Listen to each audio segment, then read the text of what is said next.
Hi everybody, it's Sarah Cray with Let's Make Art, and we do watercolor tutorials. And this week we are painting I totally just ruined the reference just photo. Pop the bubbles. Well, this is the bubbles. Aww. I'm really sorry that I just made this huge dent in the paper because you can totally see that. It's fine. That's the most eventful intro we've ever done. Okay, metallic bubbles. This is a super fun project because it's really hard to understand how to paint transparent things. We're like, wait, if something is clear, how do we paint it? And that is all about highlights and lowlights, my friend. That's how we do it. And you might not think it, but if you were to just stare at that bubble, you would notice that there are glistening spots. You would notice that there are other colors in there. You would notice the shadows, and that's how we can see it. But it's hard for our brain to get into that space. So you're not alone if this is a hard thing to do. So we are going to do this project in 4 steps. And I'm so sorry, little reference photo. It just looks so wrecked on the camera. I know, like as soon as I saw that dent, I'm like, oh no. Especially because it's black. I think that's why it's showing up so much. Okay, sorry about that. But I like this way better. Okay.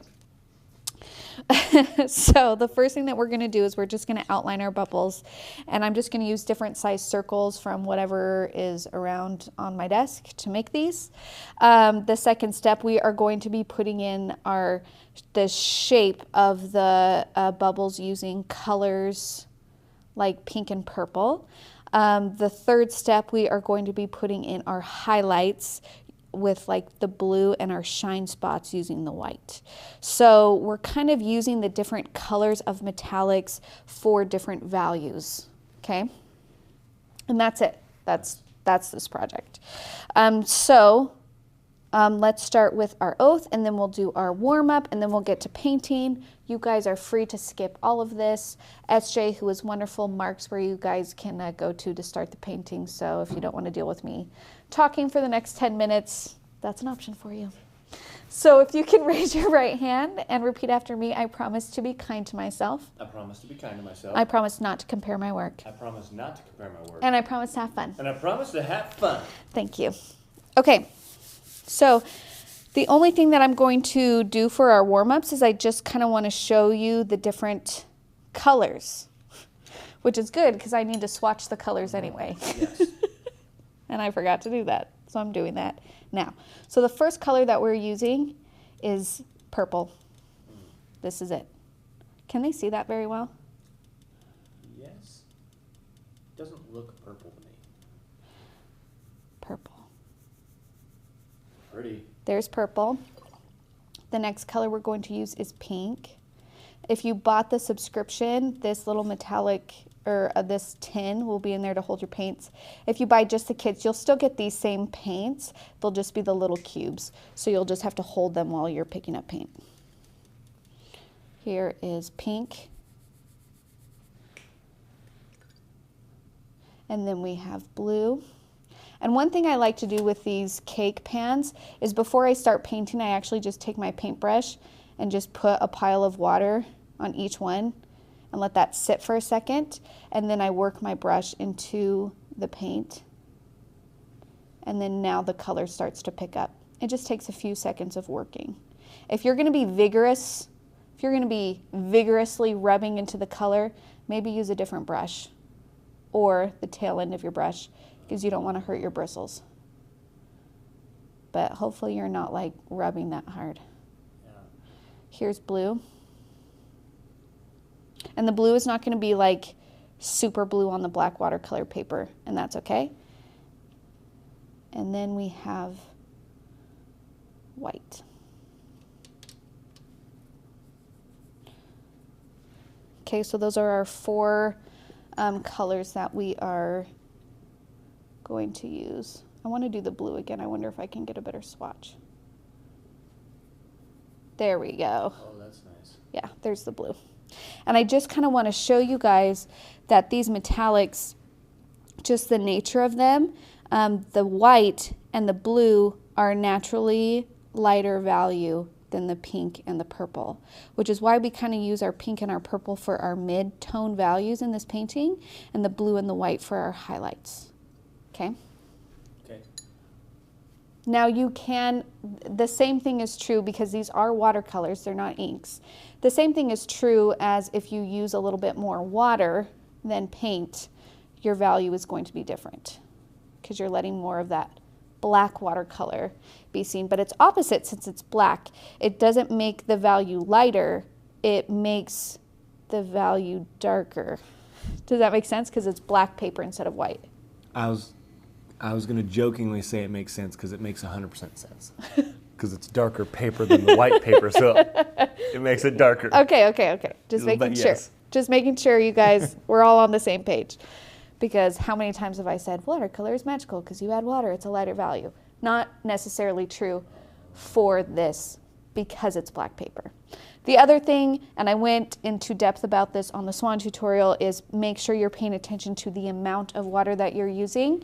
If you're using too much water, this will start to warp the paper because this is not 100% cotton watercolor paper. It's a thicker black paper. If you want a really nice, thick, cottony watercolor paper that's black, I would recommend Stonehenge Legion. They have like 2 brand names. I don't know which one to say. I know of Legion. Legion, we sell it on our website. You guys can play with that, but I think it's also important to learn how to adapt to what you're using instead of like only knowing one way and then getting super mad at the materials if they're not working that one way. That's all I'm going to do for warm-ups. Nice.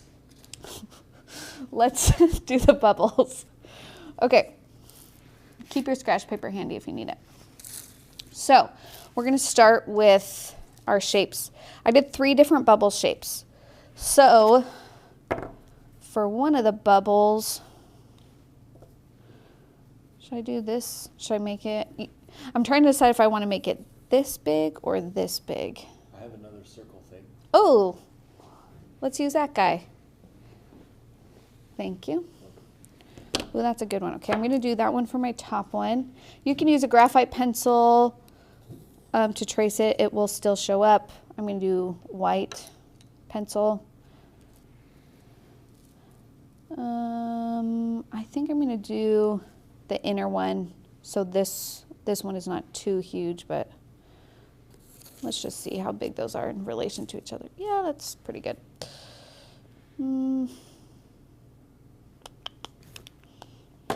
And then let's do the bottom of this water cup.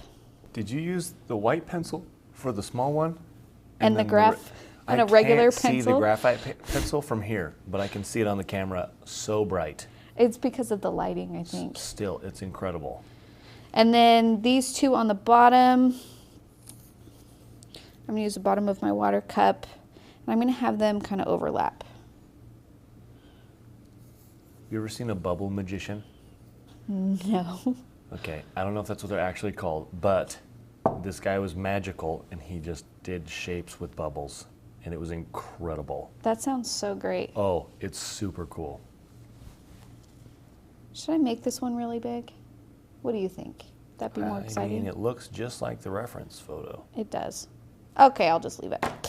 You guys can do whatever size bubbles you want. The rules are going to be the same whether they're big or small. And you can do more if you want to do like tiny ones throughout. That would be really cute. Whatever you want to do. That's step 1. You're really good at this. Good job. Okay, now we're going to move on to step 2. We're going to kind of define our shape. So we have an outline here, and if you want, you can, with the graphite pencils, like regular pencils, you can kind of erase the outlines if you don't want them to be super strong. If you use a watercolor pencil like I did on this one, those outlines will most likely blend out as I add the layers. Okay. So I'm going to use my round 6.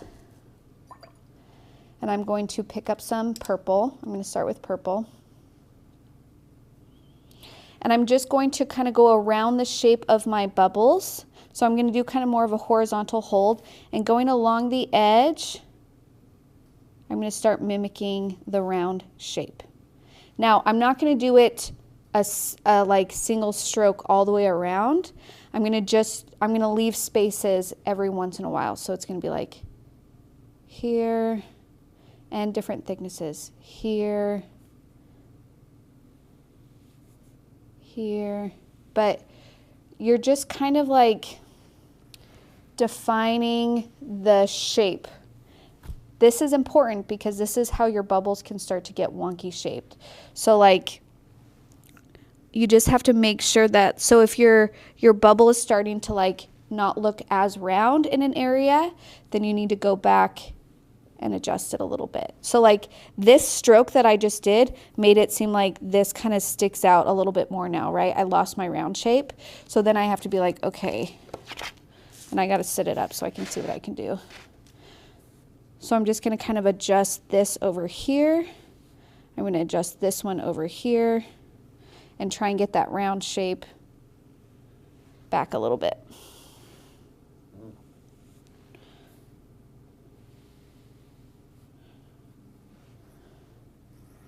Okay. Okay, that is good. Is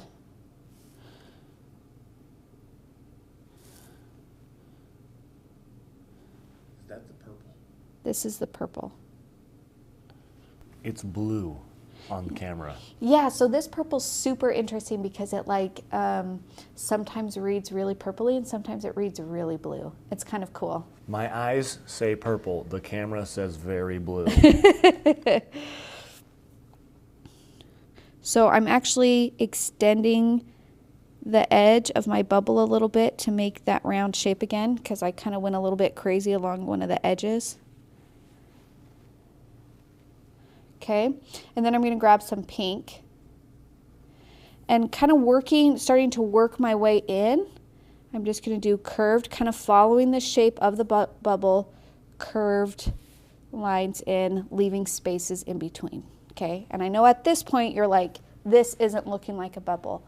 I know it's not supposed to yet. Don't freak out. We're not quite there yet. We're just putting in our midtones, okay? But I'm telling you, once we put in our highlights and then you step back from it, those bubbles are going to pop in a good way. Yeah. Not like die. Not explode. Not explode.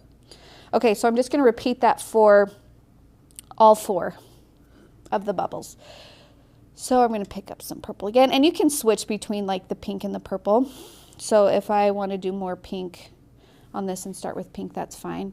Again, I'm just kind of following the shape. And this is a little bit trickier to do, as you saw in my last one where I had to adjust the shape of my bubble, because if your line goes wonky or has a different like ratio, then it's going to change the shape of your bubble. Which I would also like to say that sometimes depending on like where the bubble is in its form, it could be a little bit wonky. So like, you know how when you're blowing a bubble, it's not perfectly round when you're blowing on it, it has the shape. So maybe like your bubble just got blown and it hasn't like wobbled into a perfect circle yet. You know what I'm saying? It's flowing. It's like getting to that. It takes a second for bubbles to be like, now I'm perfectly round. You know what I mean? I totally know. So maybe your bubble is in that transition period and that's okay. It's in that awkward teenage phase. Yes. That like junior high phase. Yeah, Oh, junior high. Sorry. I associate everything 14? with public school so much. 13, 14? It's like 11 to 14, Oh, gosh. depending well, then, on. yes. Oh, those were so many awkward years. Oh, so many. But everybody's going through them, you know, and it's okay. I'll be honest, I don't really know that my awkward years have finished. Keenan's like, I'm still in them, and I'm 30 years old, just about. Me too. Careful, I'm pushing 30. I'm not quite there. There's nothing wrong with being 30, okay? As a 30-year-old. All right. I'm going to pick up some purple and do some more kind of coming towards the inside. You don't want to do just the edge. You want to do the edge and then work your way in a little bit. But you don't want to do this all the way to the middle. Okay? Okay. Okay.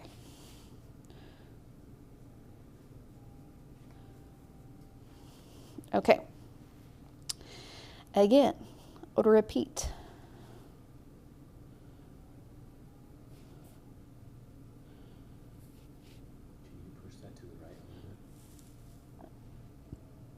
Is that better? Perfect, much better. Thank you. You're welcome.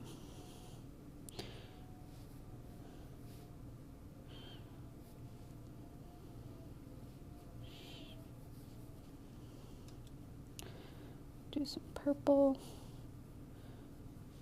which sometimes comes off as blue. Okay. And because these are metallic on black watercolor paper, sometimes you have to like look at it from different angles because the light is only catching some of the metallics in some of the ways.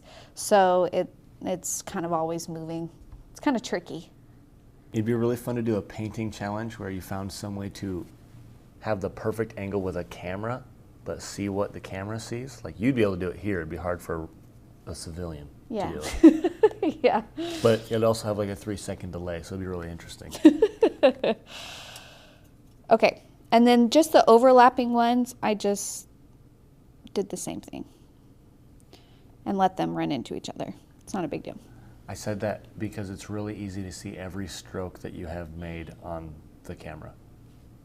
Why? I don't know. The angles, the lighting. Oh, it how all looks, our setup is. Yes, our setup is so great. Okay, I see what you're saying. Sorry, I did my awkward laugh because I'm like, I don't really know what you're saying, so I'm just going to move on to something else. I'm just going to finish this tutorial, Keenan. We're like, okay, Keenan, cool. Bye. I'm going to keep going. You'll notice I do that sometimes. I think I did that. Michael filmed a couple, and he said something. I can't even remember, but I just was like, what? And he was like, because of this. And I was just like, all right, well, I'm going to keep painting. And I felt so bad because he was like, he's like, why don't you understand what I'm saying? Okay.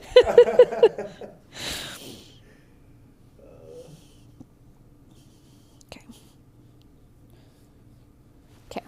So this is step one. We basically put in our midtones and define the shape of our bubbles, making sure that they are round. Because how the shape of your brush stroke and the angle of it is going to tell our viewer the roundness of the bubble. Does that make sense? Yes. Okay. Now we're going to do the fun part. We're going to put in our highlights and our shine spots. Okay, so I'm going to start with blue. Now when you look at, and I have the step-by-steps because I think the step-by-steps actually captured it a little bit better than the reference photo. When you're looking at these shine spots, you're going to see that I'm not putting shine spots around the entire bubble. I'm putting it thinly on some of the edges. And then we also have to communicate that this is a spherical shape. So we have to do it across the bubble as well. So you'll see, like here on this big one, I have my shine spots, and then the angle of the light, it would work its way across. So I have little dots kind of going, I still avoided the middle mostly, but it's going towards that center. Do you guys see that? Yep. So that's what we're putting in here, is we have to also communicate that they're round up front too, not just round on the side. You know what I mean? It's exciting. That's super cool. Okay, so I'm going to use my blue and start putting in thinner shine spots. So I'm going to do like a thin line right on the edge here. Another one there, and then work it down here. Okay, and I'll do a couple over here.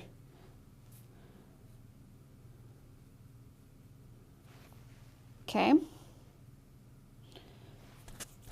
And we haven't put our white yet, and our white is going to be our strongest highlight, so don't stress just yet if you're still not seeing it.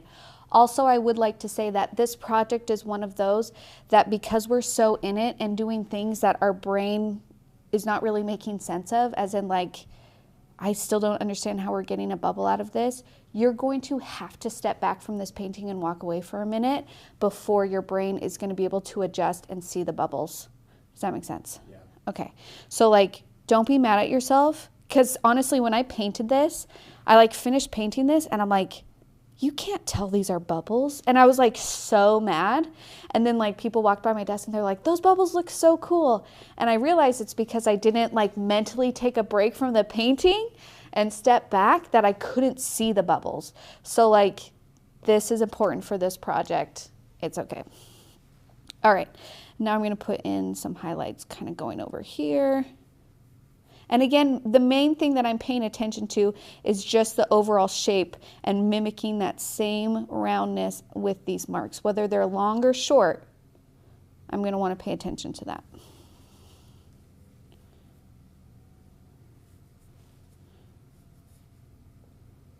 Now, the reason why bubbles are this way is because how the light hits them, it's reflecting everything that's around them, which is why you get different colors when you're looking at bubbles, which is why we kind of have it going all the way around and the marks are kind of random. And that's how you paint transparent things, is what is around it is what's informing the marks on it. And that's why they seem colorful and random. But I don't know how to describe it better than that. But does that make sense? So it's like, it depends on how the light is hitting it, and then also how the light is around it on other things around it. And that will cast different highlights on the bubbles themselves. It's nice because it's the same with the metallic paint. It's Yes. fairly realistic. Yeah. Yeah. Okay, and then if you want to do like a strong edge on one of them, you can. Just don't do the entire thing in the highlight. If I just did one blue thing all the way around this, without giving out spaces, it would totally flatten my bubble. It would make it seem two-dimensional, so don't do that. And then here you have to decide which bubble you want to be on top, and whatever bubble you decide you want to be on top, that is the one that you follow with the highlight curve. So if I want this bubble to be on top, I would follow this curve. If I want this bubble to be on top, I would follow this curve. Does that make sense? Yes. So you kind of just have to decide. I'm going to decide the bottom one is going to be on top. So then I am going to paint over. Did I say the bottom one down here? The bottom one is going to be on top. The one that's closest to the bottom of the paper is going to be on top of the other that makes sense. Bubble. So I'm going to paint the highlight over it. And all of a sudden, ba-bam, it's on top. I'm glad you put those highlights in because I was starting to get nervous. About. They did not look like bubbles. Are they starting to emerge? Yes. Yeah. This is, and to me, they still don't quite look like bubbles, but that's because I'm really in it and I need to like take a step back from it. I have to like change the camera angle to see it, but look at one for a few seconds, look at the next one. Yeah. And remember, we still got to put in our white too, which is going to help. So I'm still kind of following these highlight shapes with my blue. I'm going to do a stronger edge over here.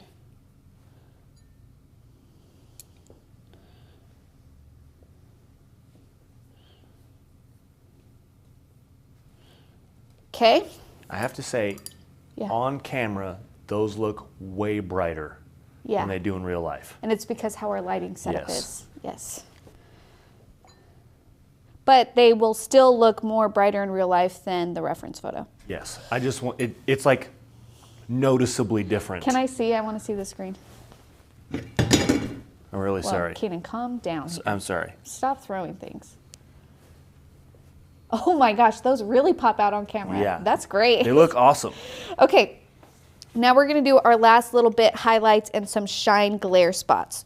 So we put some highlights in. The white should hopefully be brighter than the blue, so make sure you're picking up a good amount of white and not having a ton of water on your brush. And now I'm going to go through and then work my highlight. So your highlights are going to be a little bit longer on the edges. And then as they work their way in, they're going to kind of turn into just these like spots, just barely. And I'm still avoiding the very, very middle. I'm still kind of working on the sides.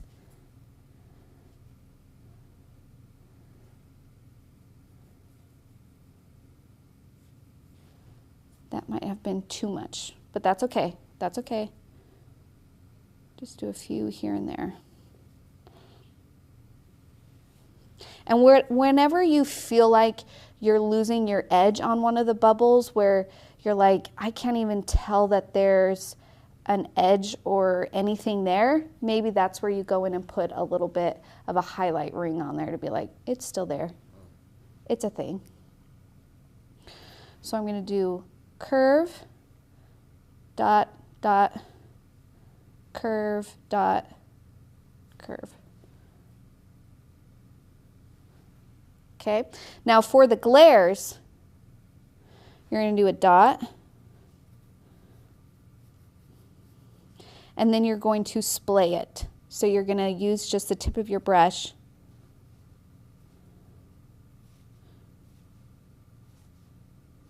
and splay out that highlight. Does that pop? Does that go like? Now I can't do it. There you go. And do a few. It almost looks cracked. Few Like a cracked piece of glass. dashes on the other side. Oh, that's cool. It is cool. And then on this side, we're going to do it over the other bubble to make sure it's on top. And a few little dashes in the middle. Highlight.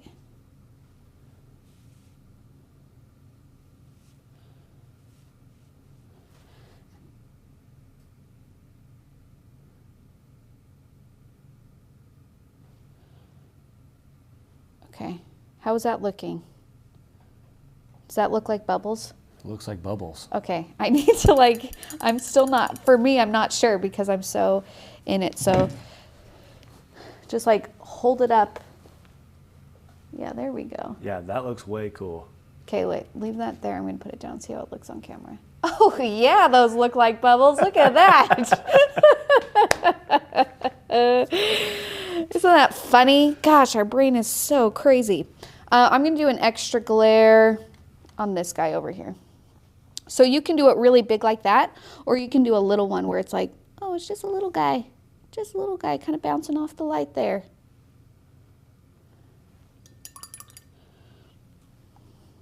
Okay. I think we're good. Those look pretty darn good, don't they? They're sweet. Okay.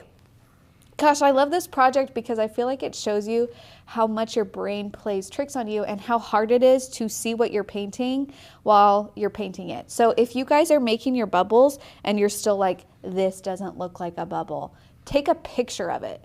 Take a picture of it, step away from it, come back to it.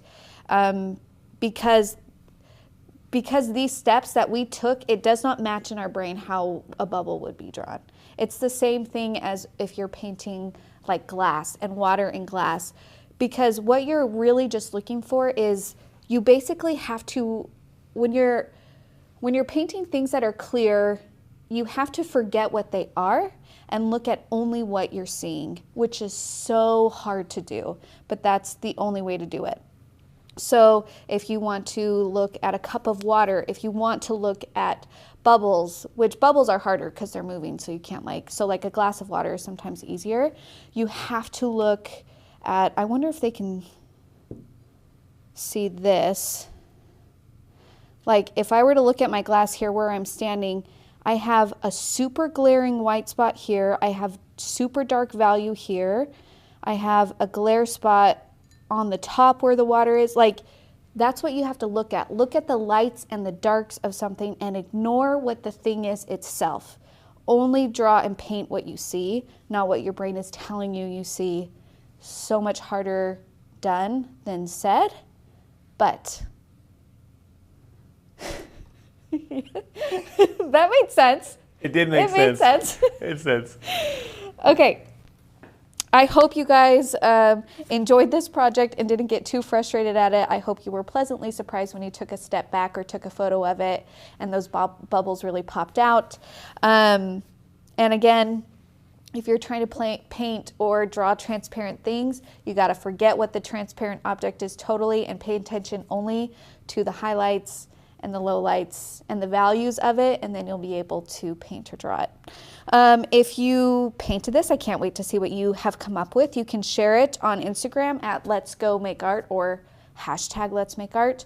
We have a wonderful Facebook community called Let's Make Art Watercolor that is for the sole purpose of you guys sharing your work and being able to see what you guys are coming up with. That's how we learn, is with a community. And if you need any of these supplies, you can find them on our website at letsmakeart.com. And that's all I got to say. Bye.